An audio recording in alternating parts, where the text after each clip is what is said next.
All sports, all plays. All sports, all plays. All sports, all plays. 365, we making a plays. You talking the game, get you through the days. We're high in the court, the dime in the lane. Variety, topics, living the same. All presentation, sports information. In the airways, taking the nation. All sport, all plays, like working your faces. Grace at the field, so tie the laces. All sports, all plays.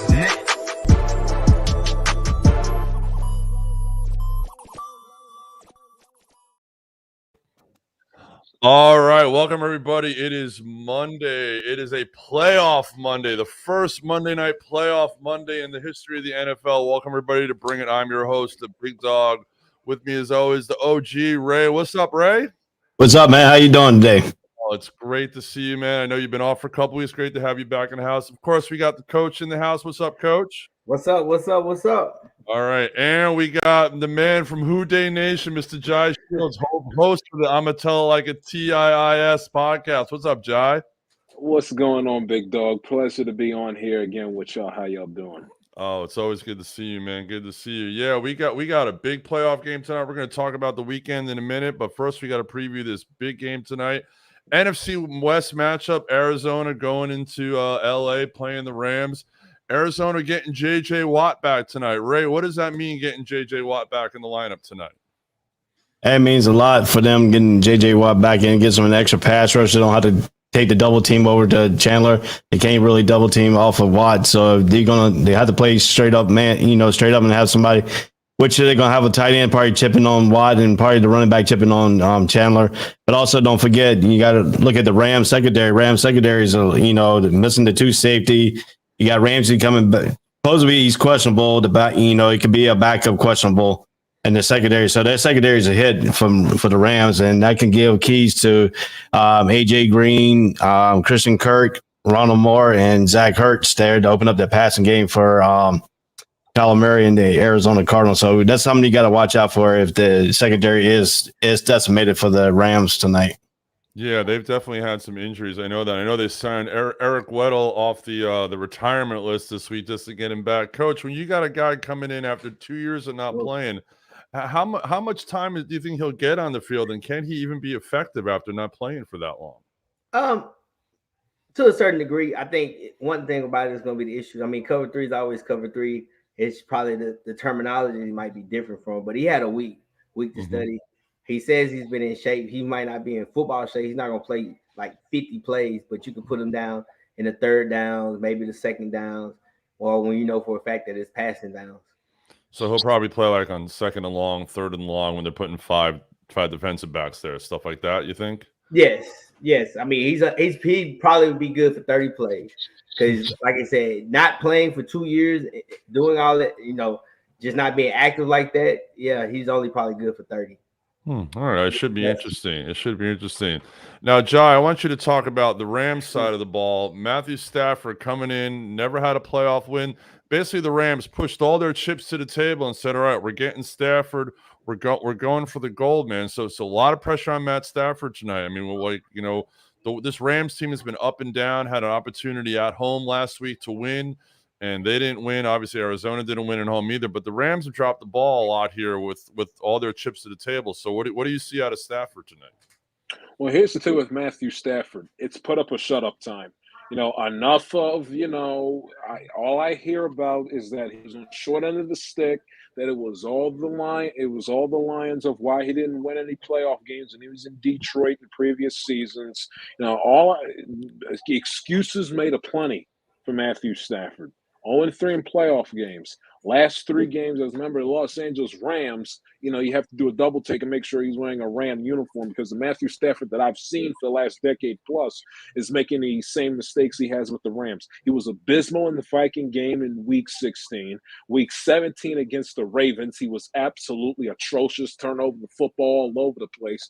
Thank God they got Odell Beckham Jr. Off of Cleveland's hands, or else they most likely probably would have lost that game against Baltimore 2-3 weeks ago. And then last week against the San Francisco 49ers, they had a 17-0 lead, and he, along with the Ram defense, to be fair to him, completely imploded. Turnovers all over the place. He threw a bonehead asinine interception. which looked out to be kind of like the changing of the tides and the changing of momentum in the second half against San Francisco last week. And then on the play that ended the game, you're trying to hit Odell down the sideline, trying to get him in stride on a go route, and he completely underthrows him. You know, and I don't want to hear any excuse about, well, the fact that he's banged up, he's dealing with, you know, maybe I heard, you know, rumblings about the fact that he had problems with his foot, he had an injury foot. Aaron Rodgers has been playing for a broken toe for what, a little bit over a month? I mean, Right. cut the excuses. You know, it's playoff time. It's January. You know, there's a reason why the Seattle Seahawks, the Detroit Lions, the Minnesota Vikings, there's a reason why the bad teams, you know, are no longer playing. You know, it's playoff time. You win 2-3 games. You win the Super Bowl. It's put up or shut up time. It's January, not September. Everybody's going to be dealing with a nagging injury or playing hurt in some form or circumstance, whatever it might be. Matthew Stafford, you know, spring chicken. This isn't your first playoff game. 0-3, your new team, new coach, new identity, new everything. Put up or shut up time. If you and another thing too, you know, it's Kingsbury's and it's Kyler Murray's first playoff game on the other side. He gets outplayed by Kyler Murray. I could care less how the Cardinals played when they went up against each other a few Monday nights ago back in December. None of that matters. You lose to Kyler Murray and get outplayed by Kyler Murray and the Arizona Cardinals in this game tonight in our building at SoFi. Not another word about Matthew Stafford, who I think is overrated and overhyped enough as it is. You know, everybody, McVay made it sound like that he was the final piece of the LA Rams puzzle to make them a Super Bowl contender. I disagree. He has a chance to prove me wrong tonight with not just winning the game. No, don't, you know, do what you did last 3 weeks, stink it up for 3/4 of the game and get bailed out by either high-end talent or your defense. Go out there and play out of your mind. Of your mind tonight for 4 quarters. Not one, not a half like he did last week against San Francisco. 4 quarters, 60 minutes of championship-level football. Let's see if he can answer the bell here tonight. Definitely a good take on that. All right, so let's hear some predictions for tonight. Coach, who you got? Cardinals. Jimmy Garoppolo showed you yesterday. Dak showed you yesterday. Matt Stafford is who he is. He's gonna give the 49ers. The Cardinals opportunity to make plays. All right, so you got the Cards. Ray, who you got tonight? Well, I might go with Coach there. I mean, the second decimated the secondary of the LA Rams. It could show a little bit, you know, vulnerability for them. And if Kyler Murray can get it, you know, his passing game going and be more consistent on the passing, I think Arizona has a great shot. And with getting J.J. Watt back, he might turn around that a little bit of the defensive side in the front seven. So I got the Cards winning. And if you really want to get in depth to it, Jay Ness has a good article on our website, on the NFL portion of the website about this game tonight. So go check his article out. Yeah. Jay wrote a good article on that. I actually helped him edit that. So yeah, that's a great article on the website. Go check that out. Jai, who you got tonight? Quite frankly, you know, all that stuff I said about Matthew Stafford is going to look like me being like an idiot because I'm gonna pick the Rams to win this game. I think they're due not in playoff terms, but they're due for a 4-quarter excellent performance. I don't trust Kingsbury. The one of the primary reasons why I'm picking the Rams to win this is because I cannot trust Cliff Kingsbury, let alone in regular season games. And his first playoff game, you know, and Kyler Murray has been kind of, you know, up and down, inconsistent. You know, he worries me a little bit as far as him trying, like Matthew Stafford, trying to play hero ball and trying to do too much and trying to force the ball downfield, can get very inaccurate with his throws. Mm-hmm. I'm gonna pick the Rams because they have, outside of Stafford. Now again, this is Stafford's first playoff game as a Ram, not his first playoff game, and this team in general has a lot of experience. McVay, of course, has gotten his team to a Super Bowl, and the Rams have the home field advantage. We would think, unlike last week. But I think I think the Rams are going to pull. I think the Rams going to pull it out this week. Hopefully, Stafford, sees the writing on the wall. Maybe he was motivated by the fact that the Bengals finally got off of their respective playoff schneid. Maybe gets a little inspired by that, and he goes out there and puts up a good performance in this Monday night playoff football game right here. But it wouldn't shock me if the Cardinals win, if based on or coming off of or using a Matthew Stafford mistake to catapult or be the catalyst to them like making some sort of comeback and stealing this game from Los Angeles. I wouldn't put it past them at all. Right. But I think the Rams are going to advance to play where they play Tampa next week. They'll play Tampa next week, right? All right. Well, so we got 2 for the Cardinals, 1 for the Rams. I have to something. My heart's telling me that Arizona is going to pull this one out. They're 8-1 on the road this year. Sometimes Sean McVay gets a little too cute for himself, in my opinion. I just think he gets too cute for the game. He tries to think he's the smartest guy in the room. That secondary being depleted really, really scares me. So I like the Cards close tonight. So I think the Cards might definitely pull this one out. So we'll see. And if they do, our Vice President Jay Ness is going to be very, very happy, and he'll be all over the place, touting the Cards. So we'll see what happens tonight. All right, let's talk about the weekend. Super Wild Card weekend. There was a couple of good games, so I want to focus on the good games of the weekend before we talk about the blowouts. Jai, Houday Nation showed up. They won. You were all over Twitter during the game. You got to put the ball in the end zone. I know they were kicking a lot of field goals, but they pulled it out. Just talk about your team, talk about your boys pulling this win out, and we're going to talk about the call in a couple minutes, the controversial call with the touchdown and the blown whistle. We'll talk about that, but just talk about how Cincinnati looked and how they looked going in to Tennessee, which we'll get to later. But they got the momentum now to maybe go into Tennessee and win. I go back. I've been a Bengals fan since 2007. And too young for the Carson Palmer game against the Steelers in 2005, which Palmer hurt his knee. 2009, I remember seeing Chad Johnson crying on the sidelines. That game was just completely abysmal. Losing to the Jets, Shane Graham couldn't kick a field goal.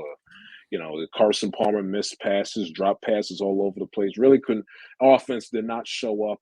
Turnovers all over the place. 2011, offense just didn't show up. Mistakes all over the place. Losing a playoff game to T.J. Yates. J.J. Watt took over a football game. At that point in time in my football fandom, I've never seen a defensive player impose as well and take over a football game like that before. 2012, a little bit more competitive, but again, with Andy Dalton, can only take you but so far. And I remember, being in school at that time, people telling me, how, and I would defend Andy Dalton all the time. Eddie, he did this, and Dalton did this, he did that, won a division, he plays well in these games. But, whenever it came time for him to show up in whether it's a nationally televised game or a playoff game, he would never, ever, ever answer the bell. 2013, turnovers all over the place. Andy Dalton, instead of sliding on a quarterback run play, he dives and he coughs up the football, essentially giving the Chargers short field in that playoff game every chance they got. 2014, they were kind of snake bit a little bit. They had no AJ Green. They are put behind the 8 ball to begin with. No AJ Green. They didn't show up in that game. And of course, who can forget the meltdown against the Steelers? And ironically enough, on Saturday, it was the first playoff game of this little run since 2005 up to now, where the Bengals have scored 20 or more points in a game. And it just goes, and I've said all season long that the key with the Bengals is that you score 30, 31 points, you're going to win the game. Well, in playoff standards, you score 20, 21 points, you're going to win the game. And, that was a game that, in all honesty and all objectivity, should have been, I don't want to say a blowout, but a good convincing beating. Like it should have not have come down to 4th and goal final play of the game, up by 7 points. That should have been a 10, 13, 17 point margin of victory. But you take what you can get. Obviously, first playoff win of my lifetime, first playoff win, 31 years for my Cincinnati Bengals team. Zach Taylor did not. Why he decided to take the ball out of Joe Burrow's hands, a la in the San Francisco game, I don't understand. I mean, very, very, very questionable play calling in the final sequence of our final offensive drive in that game. I had no concerns about them being raring to go and being playing with some energy and with an edge. No issues. That was the least of that wasn't a concern of mine at all to speak of under any circumstances. And you saw right there in the first quarter, Larry Ogunjobi, Trey Hendrickson with the strip sack and the recovery of Derek Carr early in the first half. And they were clicking on all cylinders, especially in that first quarter and the first half of that game.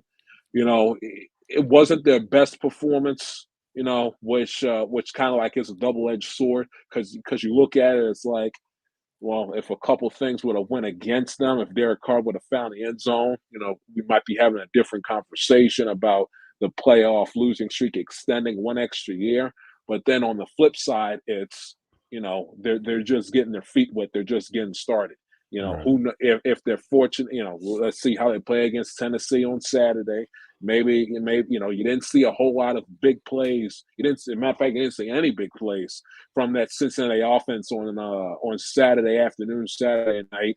Jamar Chase, who didn't score a touchdown, but still was a tremendous factor in the offense, had over 100 yards receiving in his first ever playoff game as a rookie.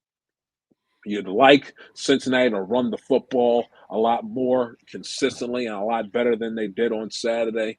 But, when you win the game and you're moving on and you live to see another week of practice, you live to play another game, hop on a plane to go to Nashville and take on the number 1 seeded Tennessee Titans and go up against Derrick Henry in his first game since Halloween against Indianapolis.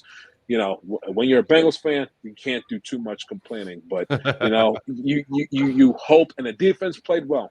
Right. Defense gave up too many plays. Gave up way too many third downs, especially in the second half and the third quarter. From a Cincinnati perspective, they were abysmal.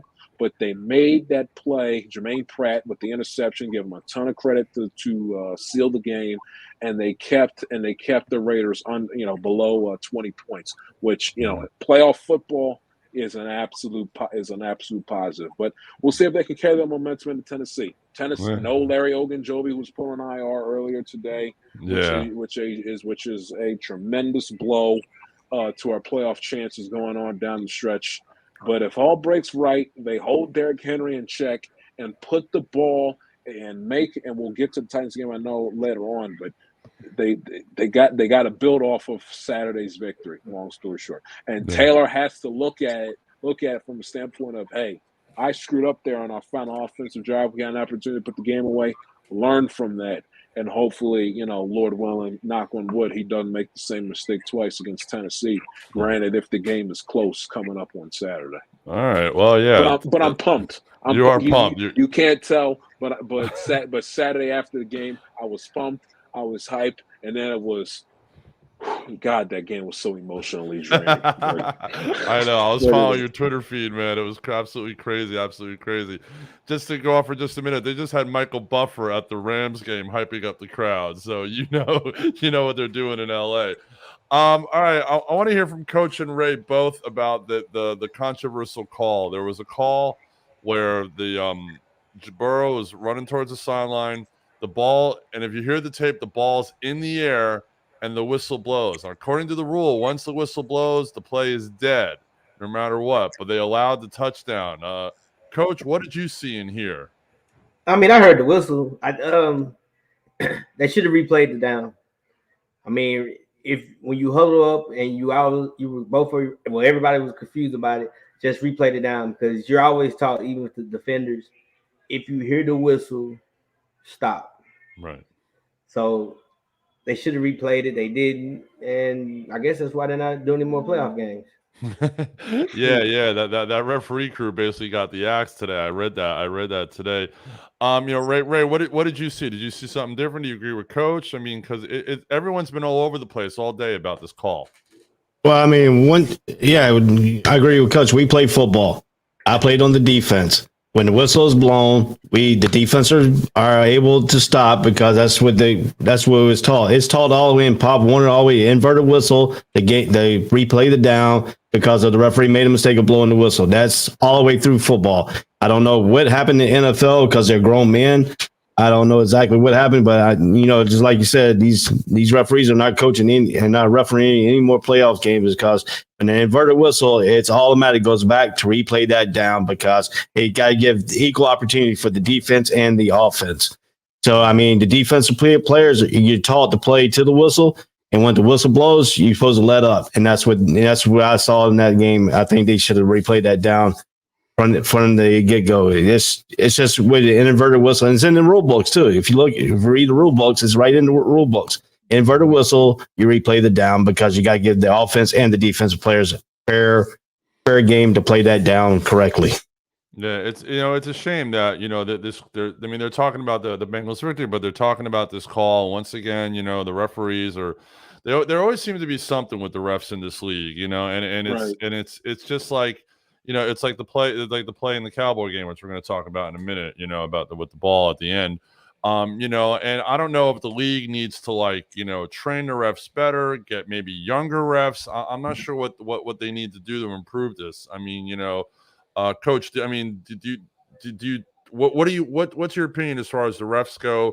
There's been all these problems with the referees over the years. I mean, how can the league improve it to a point where we're not having these conversations Monday morning? Or is it just human factor?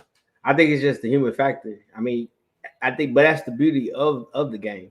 Like, you're gonna have mistakes.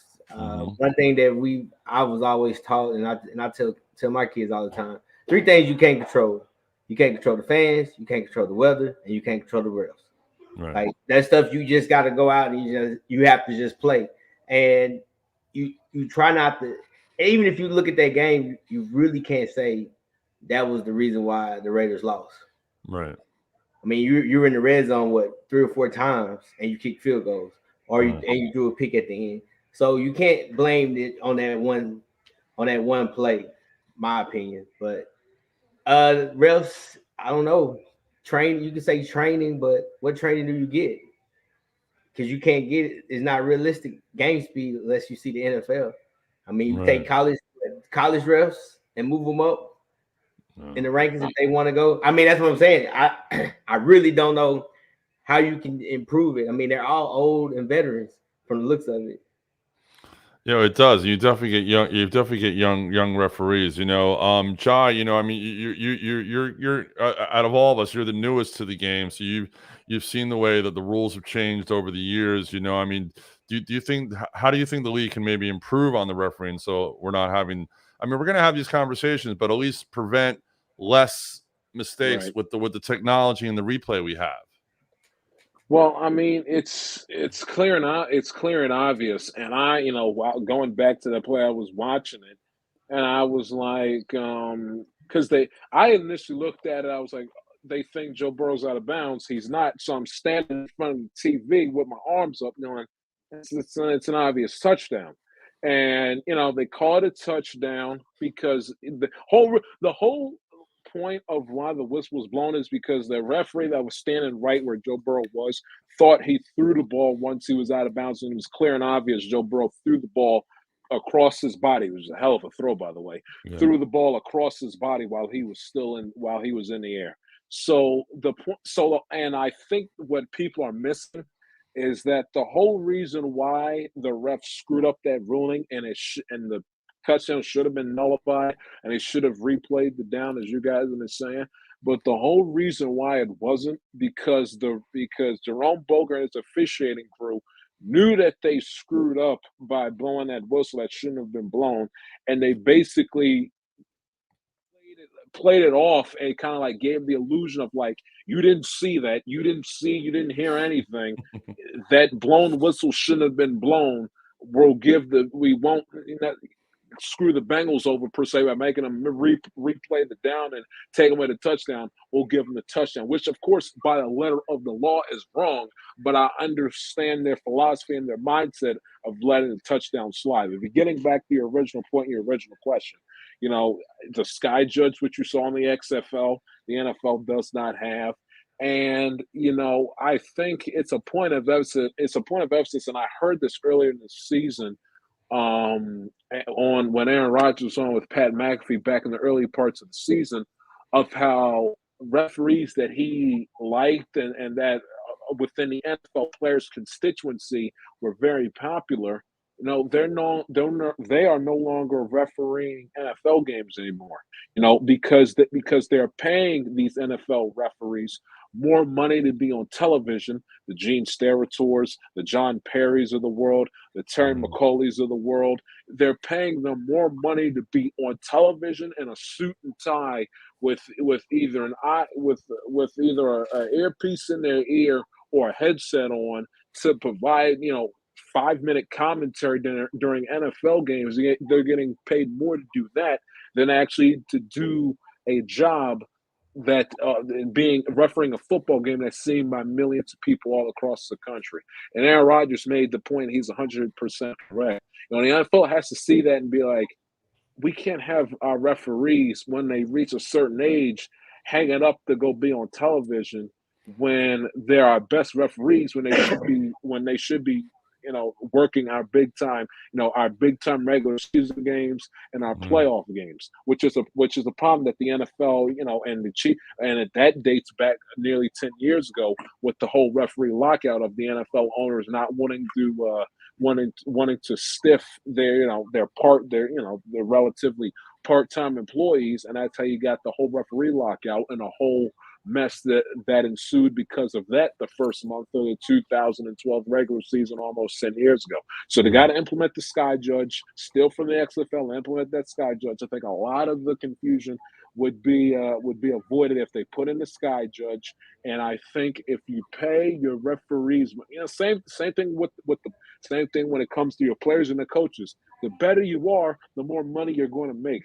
You have that system where your better referees make that cash, make that extra cash, make that extra money, get those pay raises. So, when they get over 50 years of age or after their 55 or 60th birthday or whatever, they don't decide to hang it up and, join CBS, Fox, NBC, ESPN, wherever, and get paid essentially for being a rules analyst than they are being a referee. Ed Hockley, who's one of the best referees the NFL in my lifetime has ever had, and definitely one of the more well-known and more popular referees because of the personality that he had of over-explaining plays and the fact that he would wear the tight short sleeve shirts to show off his biceps and everything else. I guarantee you he's making more bread because he's a part-time employees. In the off season, they practice law. From September to January, they're refereeing football games. I guarantee you, if I were to sit him down right now and invite him into this live stream, this broadcast right now, he'd sit up here and tell every single last one of us that he's making more bread and more paper being a lawyer than he is being an NFL official. And for a league that's the most popular pro sports league in all of in this entire country, if not the entire world, that prints money, that is worth billions and makes billions, that has over 100 million people watching their Super Bowl and 30, 40 plus million people watching their Thanksgiving Day football games and Christmas Day games. That has to change. It has to change. And also you need to see more league accountability, for the National Football League, not covering up they set up the referee. It's funny. They set the referees up to fail, yet they cover their high. The league covers their refs' hide whenever they frozen up. again. Yep. Let me take it a little bit step further here. You got the part-time referees. Yeah, they're lawyers, doctors, whatever they are in the off season. And stuff like that, what they do. And they do it during the season too, because, Ed Hockley even came out and said that, I go back to my office after I do a Sunday or Monday night game on a Tuesday. I'll go back to my office and do work. Don't worry about what the game's going on. This is what the NFL needs to do. And this is what all professional referees need to do. You need to take it back to the high school route where your referees are getting, they're all paid professions and everything else. But then on Saturdays, but they don't have a football game. I know in the state of North Carolina, they gather the referees and show the films of all the games of where they referee and showed all the mistakes, and so they can correct the mistakes. That's what the NFL needs to do. The NFL needs to hire these referees after every game is played through Monday, bring them in on Tuesday, have them watch the game film, and start breaking down what you're missing. And because it's every time you see a game, they're missing some of the key moments of the game. Some of the calls they're missing. They got to clean some of this stuff up. And the only way to do it is you got to self-prevent yourself and have somebody explain to them. Why don't you just go hire Ed Hercules, be the head of the referee division, bring all these referees, just hire them as employees so you can sit there and train these guys to every single game, what kind of mistakes they're making. They go and watch the game film and say, hey, you made this kind of mistake. This is unacceptable. This could have cost the game. This could have caused this play. This could have caused this. If they can break it down to where these referees are getting trained every time, then, that's the way the NFL can correct all this. No, Also, definitely. Go ahead, Jai. Finish up. No, just a 30-second. I'll be quick. 15-second comment. Another thing that would also at least help with the accountability aspect, having these guys talk to the media. None of this pool reporter nonsense. We got to go on social media and read a whole bunch of quotes. When a coach screws up with a horrible play call, or Dak Prescott doesn't know the rule and thinks he can spot the ball himself instead of giving it to the referee, or a quarterback throws a game-ending, season-ending interception, they face the music and they got to talk to the media after the game. The same should apply with the officials, not just in the NFL, but in every sport. Definitely. Every sport. Definitely agreed. Well, you mentioned about the Cowboys spot, and we're going to take a short break. We'll be back after this, and we're going to talk about, once again, America's team, the Dallas Cowboys, one and done. We'll be right back. All sports, all plays. All sports, all plays. All sports, all plays. 365, we making a plays. You talking the game, get you through the days. We're high in the court, the dime in the lane. Variety, topics, living the same. All presentation, sports information. In the airways, taking the nation. All sport, all plays, like working your faces. Grace at the field, so tie the laces. All sports, all plays. All sports, all plays. We on top of our game. All sports, all plays. All sports, all plays.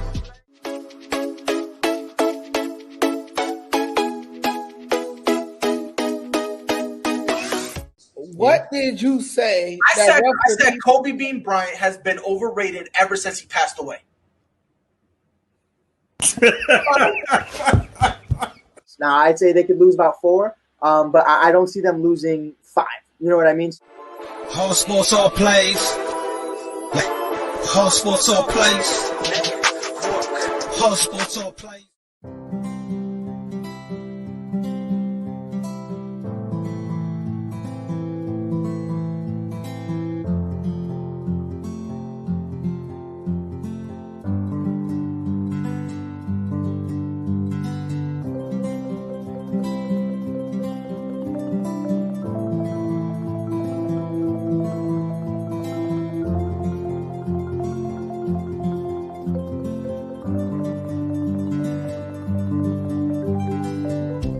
This is the Fox D Streaming Network.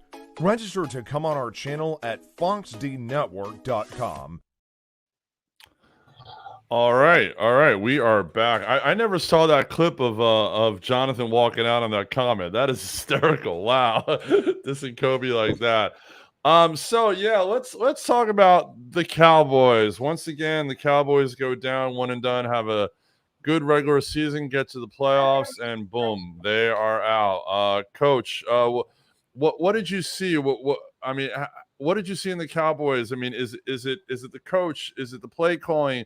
What is it with this Cowboy team? Do they get to the point and then boom, they're done?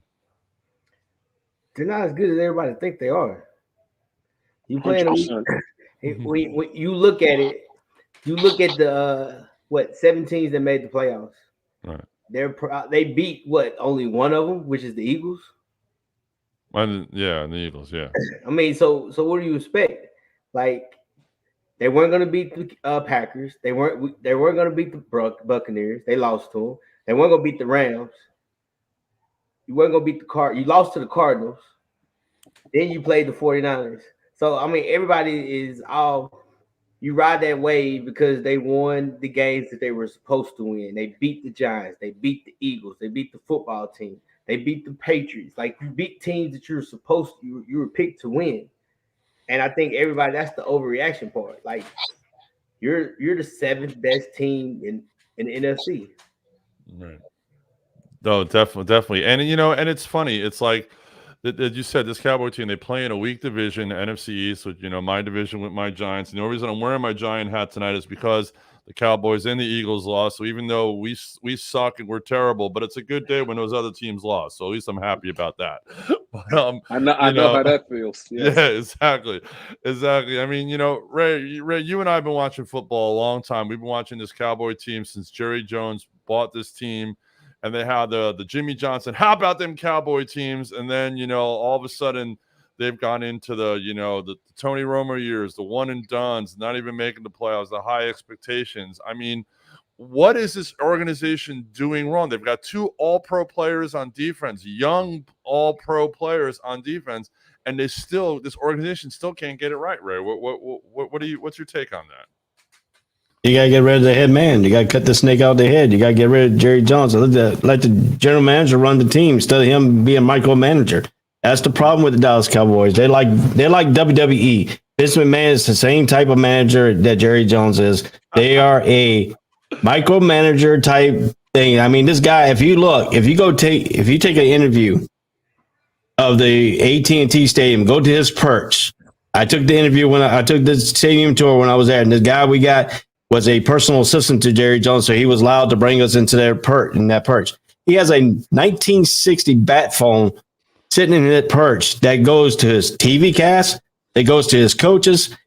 He tells the coaches when to throw the red flag for a review. He tells his broadcasters what to say. Even his son is running the team, but he's still telling them what to do. And that's the problem. But another thing too, if you're playing football, what's the best way to play good football? A balanced attack. Guess what? San Francisco had a balanced attack. They threw for 172 yards. They rushed for 169 yards on offense.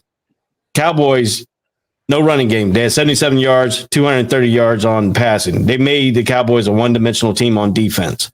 Even when Bosa went out, they thought it was going to be that could turn into the remnant of the game, but it really didn't. I mean, they still got the pressure on them. They still got the thing. And then these questionable calls. And I was watching the pregame show, and they were talking to Dak Prescott and all this stuff in the press conference. And he was talking about the bad calls and stuff like that. That's not a bad call. That is the right call because the referee has to touch the football to start signal the play is set to run. And that's what he did. And he moved the ball back a couple inches because he misplaced this spot of the ball. That cost him the game. But also what cost him the game was he ran the ball down the middle of the field and he couldn't get the line back up and get it restarted and get everybody lined up correctly. So that's the play. And it's in the rule books too. And like I said, if you look at the rule books, it's all stated in the rule books that the referee, the umpire has to touch the ball to re-signal a play, get ready for play. You just can't have the team spot the ball themselves and then have them hike the ball from the wrong spot. So, I mean, if you look at the whole misjustification, this is a whole debacle about you're talking about the Cowboys organization. They need to get rid of Jerry Jones and tell him that he needs to sit back and be the owner, not the whole entire team. No, 100% agreed. 100% agreed. Jai, is Coach McCarthy's job in jeopardy? Do you think Jerry will pull the trigger? I mean, there was talk about this all day about this loss could be bad enough that McCarthy could be out. I'm glad you asked me this question. I tell you this, he should be gone. What is he? 16-14. Like he's 1-2 games above 500 thus far as his tenure as the head coach of the Dallas Cowboys. And when you sit up here and Aaron Rodgers deserves plenty of grief for all the talent that he has to only get the one Super Bowl in his career. But after watching yesterday's game, I left that game feeling sorry for Aaron Rodgers, and I quite frankly see why he's only been the one Super Bowl since he's been a starting quarterback of the Green Bay Packers since 2008. Let me get this straight. You have CeeDee Lamb. Okay, do you guys know how many balls CeeDee Lamb got yesterday? One reception. He was targeted 5 times. One reception for 21 yards. Okay, for a wide receiver that is as talented as he is, okay, that had a hell of a season this year, in a playoff game, that is not good enough. When they got the break of all time, the break of all time. And the 49ers had one of the most athletic, most overpowering defensive fronts in the National Football League. They got the break of all time that Nick Bosa got a concussion and was no longer to continue throughout the sequence of that football game. I mean, it's just unacceptable. I've said it on my show, and I will say it until I'm blue in the face. It does you zero favors as a team in the National Football League that's trying to contend for a championship.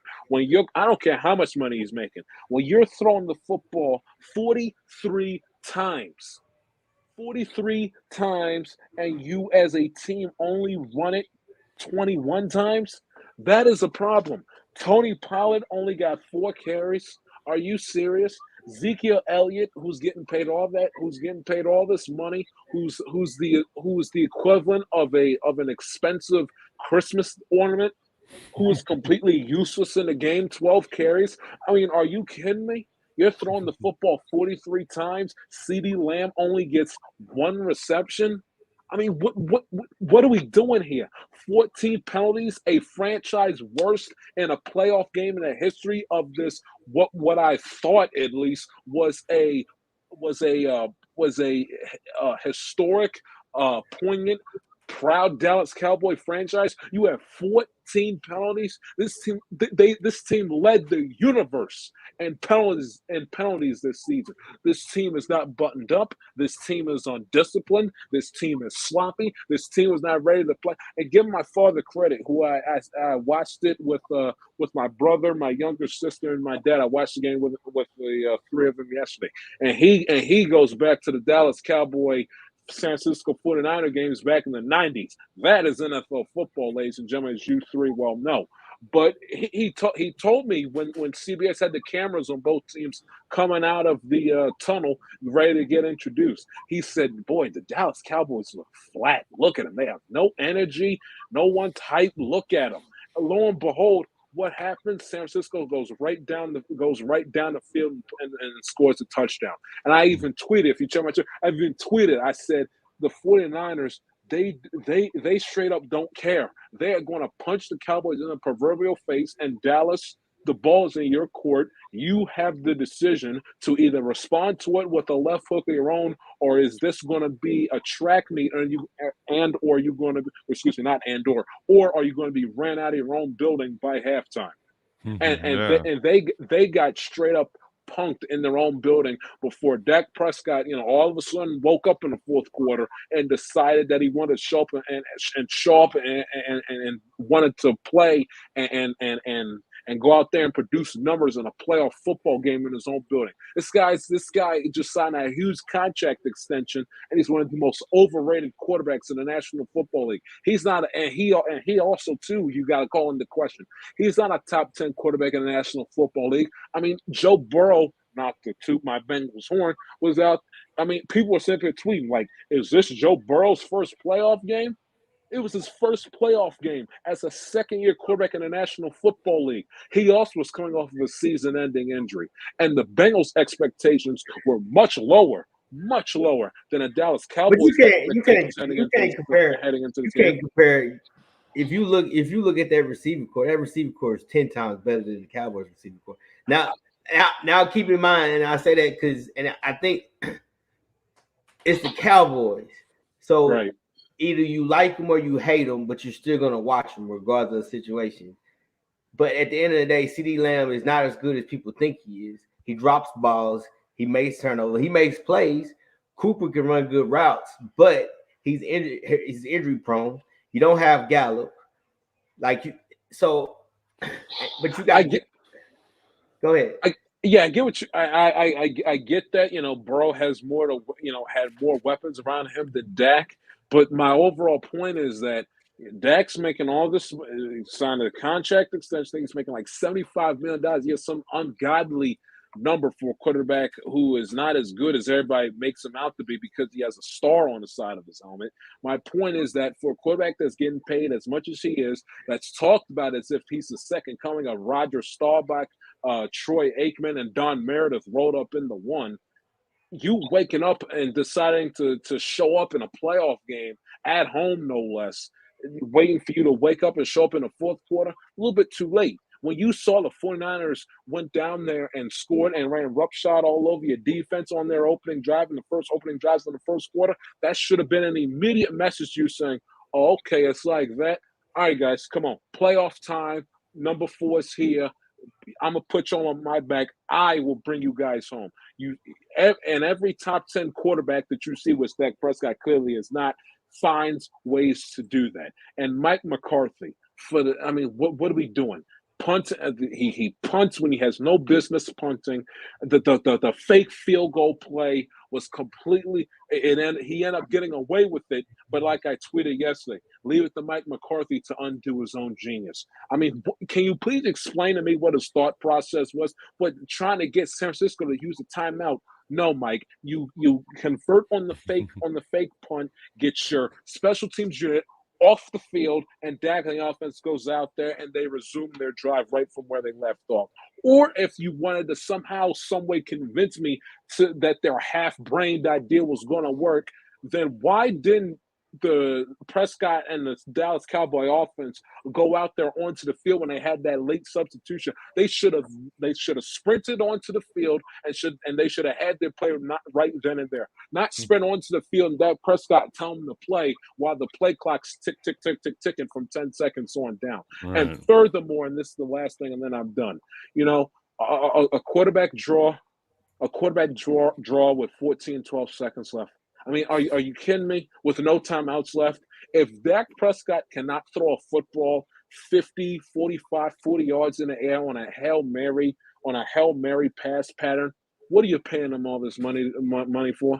I mean, seriously. I mean, a quarterback draw up the middle of the field with 14, 12 seconds left. I mean, if you want to call something that stupid, you should practice it first, which this team clearly does not. And Mike McCarthy sit up there with the arrogance and the chutzpah in the postgame. What do you expect me to call a Hail Mary pattern from the 50-yard line? Yes. Yeah, Mike, your quarterback that you had up in Green Bay can pull that off in his sleep with his left arm tied behind it, with his left arm tied behind his back and a blindfold on.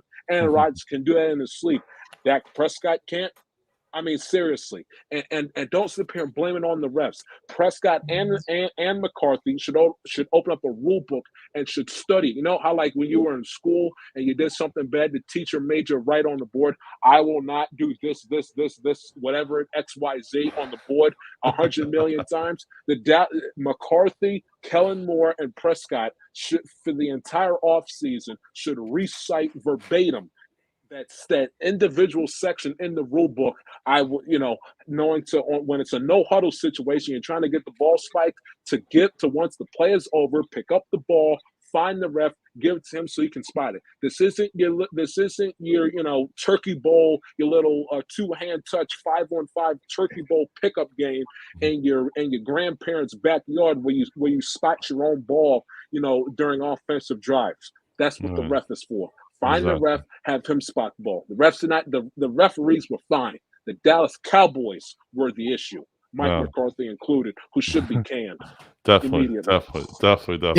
I love the energy, man. That's really, really great. Very cool. All right, so we're all kind of in a general consensus here about the Cowboys. Very good. All right, I just want to go through the other games real quick. Coach, just talk about Tampa yesterday. Obviously, it was like a practice, basically. They made the Eagles look silly. The Eagles probably shouldn't have been there. They're saying there's been talk this week that that the expansion with the 7 seed, Eagles on one side, the Steelers on the other, definitely not competition for the 2 seeds. I mean, yesterday it looked like Tampa could have rolled out the 4 of us, and they still could have won with Tom Brady behind there. I mean, is that what you saw? Of course, it's playoffs. What people got to realize, for teams like, you take Kansas City, you take Tampa, and even the Packers, this is where their season counts. We already knew how the regular season was going to go. We're not worried about that. It's now this is when the season starts. So it is definitely. What it is. They definitely, Tampa looked good. Ray, Buffalo went in, destroyed New England on Saturday night. I mean, obviously, they've got a young quarterback, not many weapons there, but, Buffalo seems to be really on a roll now, and people are picking them to maybe even beat Kansas City. What do you think? Well, I look at it this way. If you look at what Buffalo did when they lost, and you see what teams did to them, like look at the Jaguars. Look what the Jaguars did to them. They put pressure on Allen and made Allen look uncomfortable in that pocket. And teams that cannot mimic what the Jaguars did to Buffalo. I mean, they shut down Diggs. They shut down all their running backs. They shut down pretty much the whole entire team just about. And then, Allen throwing the interception to Allen, the defensive end, and made him look, sloppy. But teams don't want to go ahead and remember because of what the Jaguar records are. But, I mean, if you look at some of the teams, how they beat Buffalo, that's what you got to do. That's a formula to beat them. That's something you got to look into. And what New England did, that was just uncalled for. I mean, Allen went for 21 out of 25, 308 yards, 5 touchdowns. Matt Jones threw 2 interceptions. And if you look at the teams that lost, what's the key of the thing? Turnovers, turnover football. And that's what happened. I mean, turnover football, you got 2 interceptions. You got 2 more turnovers. That's 2 more possessions that Allen had over their opponents. So, I mean, I know Matt Jones is young and everything, and I think this is a young New England team that could turn their season around next couple of years here, get some more players and helping out. But, I mean, Buffalo is geared up with the team they have just about from last year. And if they keep rolling what they're doing, they could be unstoppable. But I don't think they're going to come out there and do everything they did last week against Kansas City. I don't think that's going to happen. And they're getting and Kansas City is getting healthy at the running back probably at the right time. And Claire coming back, and then they also got a 3-hit. They got a 3-hitter running game monster they can use now, and they got a speedster, and you got a power back, and then you got Claire who can balance it all out for them. So I think Buffalo's going to have a hard time going into Kansas City and winning that ball game. It's definitely a tough matchup. I mean, I do like it. I think out of all 4 games, that could end up being the best game of the weekend. It's in that late Sunday window. I think like 6:30. It's going to start something like that on NBC. So we'll get to hear. That's a CBS game. Okay. NBC has Bucks and the winner of Rams and Cardinals. Okay. At 3 on Sunday. All right. So Nance and Romo will be doing probably doing the Buffalo Kansas City game. So Romo, by the way, was atrocious yesterday. But the one bright spot that Romo had yesterday was the fact that he unlike his successor Dak Prescott, he knew the rule that you have to give the ball to the umpire to spot it in order for you to run the next play and or to spike the football. But outside of that little 15-30 second window where there was a bunch of confusion and commotion out there on the football field, Romo is just he doesn't know what to say. I tweeted it out. I tweeted it out because he and Nance did the Chief Bengal game in Week 17. I tweeted, I was like, Tony Romo is the Michael Scott of sportscasting. And I tweeted out that video of Michael, that episode of The Office. I believe the duel when Dave Wallace is trying to get Michael to explain the success of the Scranton branch, and he's outside Wallace's office, and he talks to the camera and he says, "Sometimes I just start a sentence and I have no idea where it's going. I just hope I find it along the way, like an improv conversation."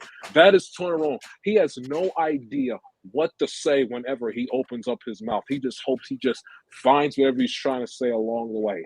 Outside of that spot where he analyzed it beautifully at the end of the game with the spike and the spot of the ball mix up, he was atrocious yesterday. Yeah, I'm not a big Romo fan either. By the way, the Rams are up 7-0, almost ended the first quarter. Those of you who are watching, anyway, before I move on, Ray, I just wanted to compliment you on your college football championship show. You were doing the play-by-play along with the game, and you and your crew were amazing that night. It was so much fun to watch. I actually turned the volume off and watched you guys for about 20-25 minutes. Really great. So props to you and your team on that night.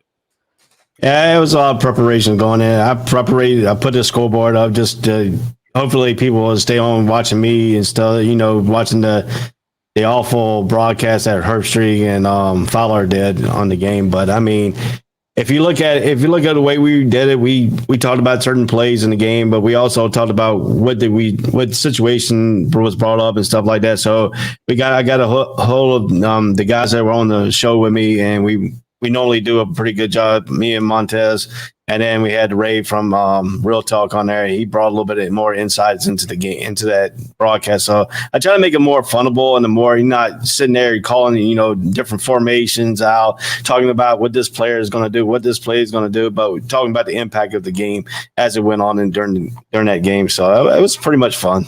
Yeah, no, it was really, really great, really great.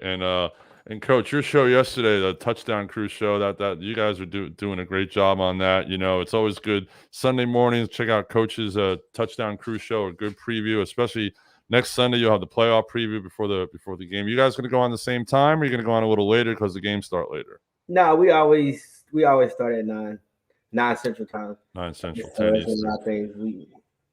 We Cool. go for an hour and a half just talking about just football. Yeah, exactly. Got another great show. And Jai, you got your podcast still coming out twice a week. Yep. Great podcast, great stuff. Always informative. Jai's a young, passionate guy about sports, as you guys can tell. Always brings a lot of energy. So just give me a quick. We're running out of time here. So just give me a quick like 1 minute breakdown of the Cincy Tennessee game. What does Cincinnati have to do to beat Tennessee on Saturday? Stop Derrick Henry. 3 words. Stop Derrick Henry and make the Titans play from a deficit. And from an offensive perspective, make Tennessee keep up with you in a shootout. Cincinnati's perspective heading into this game is to score 30-plus points. You score 30-plus points. You score 30-plus. And I think in this game, Cincinnati, for the majority of the season, has decided, to defer to the second half for the opening kickoff. For this game, I would give it immense thought of if you win the toss, you receive. To go down the field, score a touchdown first, and essentially make Tennessee play catch up to the point where they have to put the ball in Tannehill's hands instead of having the ball and running their offense with Derrick Henry. Because the only negative with how the Tennessee Titans work on the offensive side of the football is that when they have to play from a deficit, Derrick Henry, his utilage, his carries go down the toilet because they have to start chasing, because they got to start racking up yards, huge chunk plays, drive the ball downfield, and put the ball in the end zone. And, if it comes down to if it's a tightly, highly contested game, when it comes down to who's the better quarterback, give me Joe Burrow over Ryan Tannehill. But the bottom line is for Cincinnati, they have to take Derrick Henry out of the game early and out of the game often. They take Derrick Henry out of the game and neutralize his effect on the game. And don't let him impose his will on the Cincinnati defense and stop the run early. And the Bengals, for the majority of the season, have been a very good football team in stopping the run. Bengals should be looking at an AFC Championship game appearance. If they do the same thing on offense, don't turn over the football, and kind of find their stride a little bit more offensively and become more consistent offensively, especially when it comes to being in the end zone. Not being in the end zone, being in the red zone and putting the ball into the end zone. The Bengals should be in decent shape. I didn't anticipate a close game on Saturday. I anticipate a close game on Sunday, with the game being decided by no more than 10 points. Looking forward to it. It'll be interesting to watch your Twitter feed. All right, Coach. Tampa's going to play the winner of tonight's game, the Rams in Arizona. As a Tampa fan, who do you like? Which matchup do you like better? If you want to go matchups, you probably would say more of the Cardinals than the Rams. And the only reason I say that because offensively, Cooper Kupp, he runs great double moves. And one thing about Tampa, we run a lot of man, and we fall for a lot of double moves. So, obviously, I take the Cardinals. I feel way more comfortable in the Cardinals, but I still don't see neither one of them beating us. Oh, no, I can't see that either. By the way, the Rams are, as you set up 7-0. They're basically outgaining the Cardinals like 130 yards to like -3. So, looks like those Cardinals predictions we made. We'll see what happens in the second half. Ray, just give me, plus Kingsbury. Ray, give me a quick breakdown of the San Francisco Green Bay game. Deebo Samuel, a monster, a beast. on like a maze just comes out of everywhere. You know, I mean, what is obviously the weather will have something to do with it, but at the same point, this San Francisco team can run the ball, and you can run the ball in cold weather. So, give me a quick breakdown of that game. Well, it's going to be the same concept they had against the Cowboys. They're going to be balanced attack offense. You know, no turnovers. There's 0 turnovers from your quarterback. Can't give Aaron Rodgers short field. You got to run the ball. You got to keep Rodgers on the sideline. They got the formula. They can do it. And, you know, and Garoppolo's just got to be a game manager. Some sort of like what Trevor Difford did for Baltimore. Be a game manager. Don't turn the ball over. Get the field position. Have your defense play defense. But the key issue is going to be Bosa. Bosa's going to be that key issue if he's out for this ball game. So, the defense started out well with Bosa in the game. Can the defense do it without Bosa out of the game at the start of the game? So that's going to be the big question there. San Francisco defense got to be on top of their game. And like I said, you got to have no turnovers. You got to have a balanced attack, and you got to win the time possession against Green Bay. You got to keep Aaron Rodgers on the sideline. Right. Definitely. I think the Rams just scored again, so it looks like they're going to be up 14-0. So we'll see what happens in the second half here. Unfortunately, we ran out of time, so we can't really break down Buffalo and Kansas City, but we know that's going to be a great game. Probably, but it's going to be, to me, I see it as Buffalo definitely wants to try to keep Mahomes off the field, run the ball. Time of possession is the definite key of that game. So thank you all you guys for coming out. Thank you for bringing it. You guys bring it every time you're on the show. Jai, thanks for stopping in this week. Really appreciate it. Everybody have a great week. Great shows on. Real Talk is next, and we'll see you guys next week. Peace out. Peace. Whole sports all plays. Yeah. Whole sports all plays. Whole sports all plays. 365, we're making up plays. You talking the game, get you through the days. We're high in the court, the dime in the lane. Variety, topics, living the same. All presentation, sports information. Hitting the airways, taking the nation. Sport all plays, like working your faces. Grace at the field, so tie the laces. All sports all plays.